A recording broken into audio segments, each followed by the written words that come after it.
പ്രിയപ്പെട്ടവരെ, reporter exclusive. ഇനി തെരഞ്ഞെടുപ്പിൽ മത്സരിക്കാനില്ലെന്ന് മന്ത്രി കെ കൃഷ്ണൻകുട്ടി.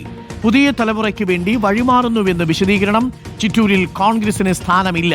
ഇടതുപക്ഷം ആരെ മത്സരിപ്പിച്ചാലും വിജയിക്കുമെന്നും കൃഷ്ണൻകുട്ടി റിപ്പോർട്ടറിനോട് പറഞ്ഞു. നമ്മളൊക്കെ പ്രായമായില്ലേ, മാറി നിൽക്കേണ്ട സമയമായല്ലോ.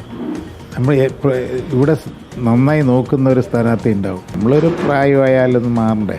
അതാണ് പുതിയ ആളുകൾക്ക് ഒരവസരം ഉണ്ടാക്കി കൊടുക്കട്ടെ. അതാണ് മനസ്സിലുള്ളത്. എന്താ കോൺഗ്രസിന് ഇവിടെ പറയാനുള്ളത്? ഈ ഒരു സംഗതിയും നടത്തിയില്ലാത്ത ആളുകൾ എന്താ കോൺഗ്രസിന് ഇവിടെ പറയാനുള്ളത്? കോൺഗ്രസിന് പറയാനുള്ളത് എന്താണ്? ആര് വന്നാലും ജയിക്കുക, ആര് വന്നാലും ജയിക്കും, ഉറപ്പ്. അതൊന്നൊരു പ്രശ്നമില്ല. ഇക്ബാൽ അറക്കലുണ്ട്. ഇക്ബാൽ അറക്കൽ, അപ്പോൾ ഈ പുതുവത്സരത്തിൽ കൃഷ്ണൻകുട്ടി ചേട്ടൻ പറയുന്നു ഇനി മത്സരിക്കാനില്ല. അപ്പോൾ തെരഞ്ഞെടുപ്പ് രാഷ്ട്രീയത്തിൽ വിട പറയുകയാണോ മിനിസ്റ്റർ കൃഷ്ണൻകുട്ടി? അരുൺകുമാർ, തീർച്ചയായും റിപ്പോർട്ടിനോട് അദ്ദേഹം പ്രതികരിക്കുകയായിരുന്നു. അതിനിടയിലാണ് അദ്ദേഹം ഇത്തരത്തിലൊരു പ്രഖ്യാപനം നടത്തിയിരിക്കുന്നത്. ഇനി തെരഞ്ഞെടുപ്പ് മത്സര രംഗത്തേക്ക് താനില്ല.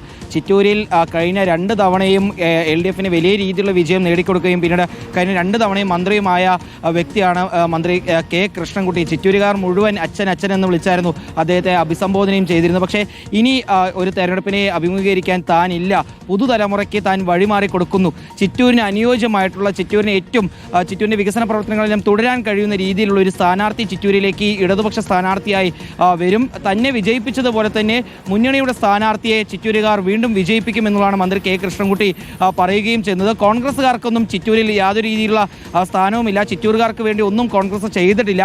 ഇപ്പോൾ കഴിഞ്ഞ തദ്ദേശ തെരഞ്ഞെടുപ്പിൽ പോലും ഇത്തരത്തിൽ ഭരണവിരുദ്ധ വികാരമുണ്ടെന്ന് എല്ലാവരും പറയുമ്പോഴും ചിറ്റൂരിൽ 7000-ലധികം വോട്ടുകളുടെ ഭൂരിപക്ഷം കൃത്യമായി ഇപ്പോഴും ഇടതുപക്ഷത്തിനുണ്ട്, LDF മുന്നണിക്കുണ്ട്. അതുകൊണ്ട് തന്നെ ആരെ മത്സരിപ്പിച്ചാലും ചിറ്റൂരിൽ വീണ്ടും LDF തന്നെ വിജയിക്കുന്ന സ്ഥിതി ഉണ്ടാകും. പക്ഷേ താൻ ഇനി മത്സര രംഗത്തേക്ക് ഇല്ല എന്നാണ് മന്ത്രി കെ കൃഷ്ണൻകുട്ടി പറയുന്നത്. അദ്ദേഹം ഈ തദ്ദേശ തെരഞ്ഞെടുപ്പെല്ലാം വിലയിരുത്തിക്കൊണ്ട് പല രീതിയിലുള്ള പ്രതികരണങ്ങളും നമ്മളോട് വ്യക്തമാക്കുകയും ചെയ്തിട്ടുണ്ട്.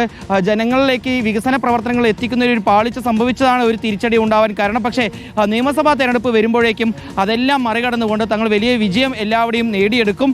ചിറ്റൂരിലും വിജയിക്കും. പക്ഷേ ചിറ്റൂരിൽ ഇനി തൻ്റെ ശ്രമം എന്ന് പറയുന്നത് മുന്നണിയുടെ സ്ഥാനാർത്ഥിയെ വിജയിപ്പിക്കുക എന്നുള്ളതാണ് മന്ത്രി കെ കൃഷ്ണൻകുട്ടി ഇപ്പോൾ റിപ്പോർട്ടിലൂടെ വ്യക്തമാക്കിയിട്ടുള്ളത്. Arunkumar, thank you. ഇക്ബാലാണ് വിവരങ്ങൾ നൽകിയത്. അപ്പോൾ മിനിസ്റ്റർ കൃഷ്ണൻകുട്ടി ഇനി തെരഞ്ഞെടുപ്പ് രാഷ്ട്രീയത്തിലില്ല. ചിറ്റൂരിൽ പുതിയ സ്ഥാനാർത്ഥി ഉണ്ടാവും. ആരെന്നുള്ളതാണ് ചോദ്യം. കാത്തിരിക്കും.